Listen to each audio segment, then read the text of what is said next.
So Berkley begins to slowly fill up, but we are part of Royal Oak Township. And in 1923, what happens is people living around here, they begin to be afraid that they're going to be annexed by the big city of Royal Oak. And that's the last thing they want. And this is partly due to taxes, you know, so much is due to money. So a group of people from the International Order of the Odd Fellows goes to Pontiac and gets the paperwork to make us a village. And there's a vote, and then Berkley becomes the village of Berkley in 1923. And then years go by and it does become the city of Berkley in 1932. But Berkley slowly fills up and it becomes somewhat of a boom time. And, but then the Depression hits, and Berkley is severely hit by the Great Depression in the 1930s.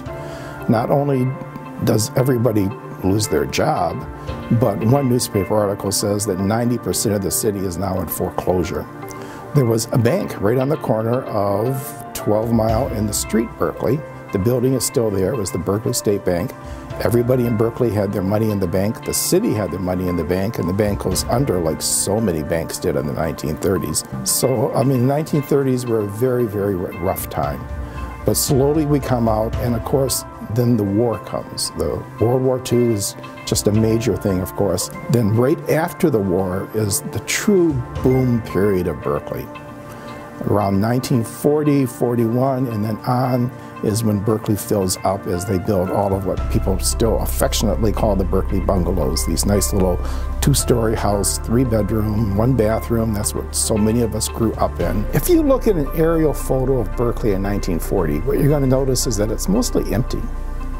There were some houses built in the 20s and 30s, but you can look down block after block and it's just empty. You go back and look at an aerial photo taken from the exact same spot 10 years later, and Berkley is full.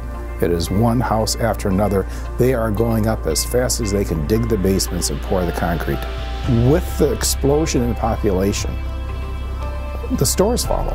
And this becomes the classic period of Berkley downtown. If you think of downtown 12 Mile, which was our main shopping strip, and within a few years, starting in the 40s and early 50s, we get the Berkley Theater in 1941, which is probably still the most recognizable building in the city.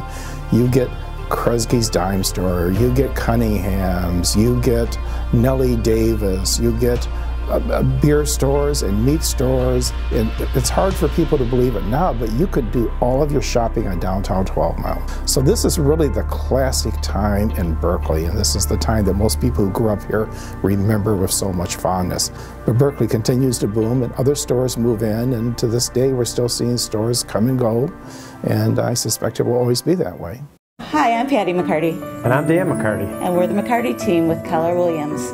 We hope you enjoyed watching our mini-series about the Berkley Museum. We've been listing and selling homes in the Berkley area since the early 90s, and if you have not been in the Berkley Museum, you have to stop by. It is a magical and very informative place. Thank you very much for looking in.